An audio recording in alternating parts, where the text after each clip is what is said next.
SSVM studies में आप सबका स्वागत है बच्चों। पिछले वीडियो में हम गुरु दक्षिणा के बारे में पढ़े थे। आज हम आपके हिंदी भाषा सोपान भाग 5 कक्षा 6 के जो विषय है गुरु दक्षिणा, उसका प्रश्नोत्तर यानी उसका अभ्यास प्रश्नोत्तर जानेंगे और वो लिखेंगे। गुरु दक्षिणा अभ्यास, हमारा जो पहला नंबर है गुरु दक्षिणा का पहला जो प्रश्न है वो क्या दिया गया है? निम्नलिखित प्रश्नों के उत्तर लिखिए। नीचे कुछ प्रश्न दिए गए हैं और हमें उसका उत्तर लिखना है। पहला सवाल क्या है? क व्यास पूर्णिमा किस महापुरुष के नाम पर आधारित है? व्यास पूर्णिमा को और हम क्या कहते हैं? या फिर गुरु पूर्णिमा। व्यास पूर्णिमा या गुरु पूर्णिमा किस महापुरुष के नाम पर आधारित है? तो उत्तर क्या है? हम सबको पता है, व्यास पूर्णिमा महर्षि व्यास के नाम पर आधारित है। किसके नाम पर आधारित है? महर्षि व्यास। गुरु पूर्णिमा कब मनाई जाती है? हम गुरु पूर्णिमा कब मनाते हैं? गुरु पूर्णिमा आषाढ़ पूर्णिमा को मनाई जाती है। आषाढ़ मास का जब पूर्णिमा आता है तो हम गुरु पूर्णिमा मनाते हैं। हर किसी व्यक्ति को गुरु नहीं मान सकते। क्यों हम हर किसी व्यक्ति को गुरु नहीं मान सकते? क्योंकि हर कोई गुरु के जैसा मार्गदर्शन नहीं दे सकता। गुरु में जैसे सद्गुण है, जैसे हमारे शास्त्रों में वर्णित है, वैसे सद्गुण हर किसी व्यक्ति के पास नहीं हो सकता। इसीलिए तो उत्तर क्या होगा? हम हर किसी व्यक्ति को गुरु नहीं मान सकते, क्योंकि एक गुरु जैसे अपने शिष्यों को मार्गदर्शन देता है, गुरु के जैसे सद्गुण हर किसी व्यक्ति में नहीं होता है। हर व्यक्ति गुरु की तरह सदाचारी, विश्वसनीय, मार्गदर्शक नहीं हो सकता है। इसीलिए हर किसी व्यक्ति को गुरु नहीं मान सकते। उसके बाद क्या प्रश्न दिया है? भगवा ध्वज किसका प्रतीक है? हमारा जो भगवा ध्वज है वो किसका प्रतीक है? भगवा ध्वज यज्ञ ज्वाला तथा प्रकाशमान सूर्य का प्रतीक है। गुरु पूजन या फिर गुरु दक्षिणा कैसा होना चाहिए? हम जो गुरु दक्षिणा देते हैं गुरु पूजन के दिन या फिर गुरु पूर्णिमा के दिन हम गुरु को जो गुरु दक्षिणा देते हैं वो कैसा होना चाहिए? गुरु पूजन, गुरु दक्षिणा प्रतिदिन या साप्ताहिक अपने जेब खर्च से कुछ पैसे बचाकर संग्रह करना चाहिए। इस प्रकार साल भर के पैसे एकत्रित करके उन पैसों को गुरु दक्षिणा में देना चाहिए। हमारे माता पिता हमें जो भी अपने जेब खर्च के लिए देते हैं उसमें से हम कुछ बचाकर अपने गुरु के लिए गुरु दक्षिणा में देना चाहिए।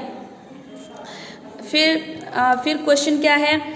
इस पर्व से आपको क्या शिक्षा मिलती है?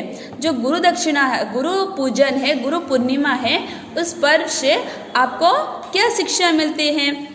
इस पर्व से हमें यह शिक्षा मिलती है कि गुरु दक्षिणा अर्पण करने से मन में त्याग की भावना उत्पन्न होती है। प्रतिदिन या साप्ताहिक जेब खर्च संग्रह करके देने से संचय प्रवृत्ति का भी विकास होता है।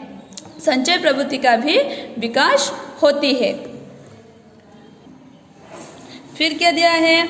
खाली स्थान को पूरा कीजिए। 2 नंबर क्या दिया गया है? खाली स्थान है उसको पूरा कीजिए।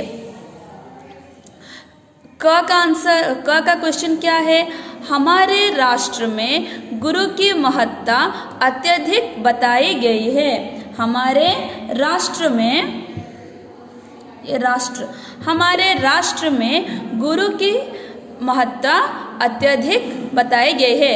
ये क्या खाली जगह क्या है? डैश, मतलब यहाँ पर लिखेगा गुरु। हमारे राष्ट्र में डैश की महत्ता अत्यधिक बताई गई है। हमारे राष्ट्र में गुरु की महत्ता अत्यधिक बताई गई है। त्याग की भावना से सर्वस्व डैश करना चाहिए। त्याग की भावना से सर्वस्व समर्पण करना चाहिए। पूजा करके धन रूप से अर्पण करना समर्पण भावना का डैश है। पूजा करके धन स्वरूप अर्पण करना समर्पण भाव का स्वरूप है। हम तन मन धन से इस गुरु के गौरव के लिए डैश होने का संकल्प करते हैं। हम तन मन धन से गुरु के गौरव के लिए उद्यमशील होने का संकल्प करते हैं।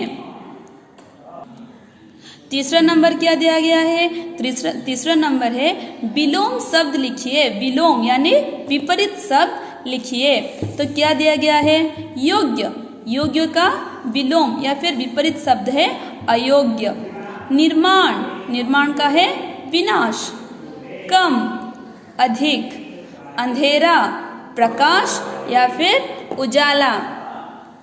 संभव, असंभव। धनी, गरीब। चौथी नंबर क्या है?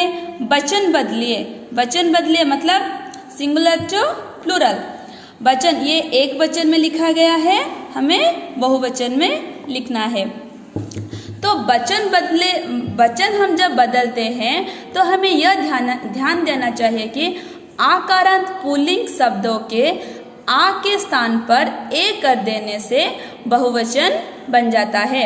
मतलब एक वचन जो आकारांत पुल्लिंग, मतलब ये जब पुल्लिंग होता है और आकारांत आकार रहने से अगर हम आ के स्थान पर ए कर देते हैं तो वो क्या होता है? एक वचन से बहुवचन हो जाता है। जैसे रास्ता, रास्ते। रास्ता ये आ का था, हम अगर यहाँ पर ए कर देने से हो गया ये क्या? रास्ते। रुपया, रुपये। पैसा, पैसे। बच्चा, बच्चे। पौधा, पौधे। कपड़ा, कपड़े। 6 नंबर दिया गया है निम्नलिखित शब्दों का प्रयोग करके एक एक वाक्य बनाइए। ये क्या दिया गया? नीचे कुछ शब्द दिए गए हैं और हमें उन सब शब्दों को इस्तेमाल करके वाक्य बनाना है। तो देखते हैं। पहला दिया गया है मार्गदर्शन। मार्गदर्शन का क्या मतलब होता है? मार्गदर्शन का मतलब होता है कि रास्ता दिखाना, सही रास्ता दिखाना। तो क्या होगा? एक गुरु अपने शिष्य का सही मार्गदर्शन करते हैं। एक गुरु अपने शिष्यों का सही मार्गदर्शन करते हैं। फिर दिया गया है क्या? सद्गुण। सद्गुण मतलब क्या? सद्गुण मतलब अच्छे गुण। हमें सद्गुण को अपनाना चाहिए। हम हमेशा अच्छे गुण को ही अपनाना चाहिए। आदर्श। आदर्श, गुरु के आदर्श को मानना चाहिए। हमें गुरु जो भी सलाह देते हैं, हमारे गुरु जैसे हैं, हमें उनके अच्छे आदर्श को मानना चाहिए। प्रेरणा। प्रेरणा का मतलब क्या है? उत्साहित करना। मेरी माँ ही मेरी प्रेरणा है। मेरी माँ ही मेरी प्रेरणा है। प्रतीक। प्रतीक यानी चिन्ह। भगवा ध्वज सूर्य का प्रतीक है। भगवा ध्वज किसका प्रतीक है? भगवा ध्वज सूर्य का प्रतीक है। संचय।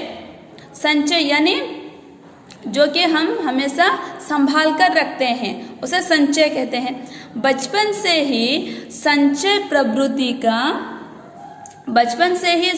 प्रवृत्ति को अपनाना चाहिए। हम सबको बचपन से ही संचय प्रवृत्ति को अपनाना चाहिए।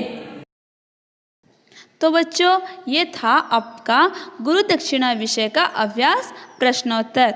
ये आप सब देखें और आप इस प्रश्न का उत्तर अपने नोट्स में लिखिए और प्रश्नोत्तर भी जानिए। धन्यवाद।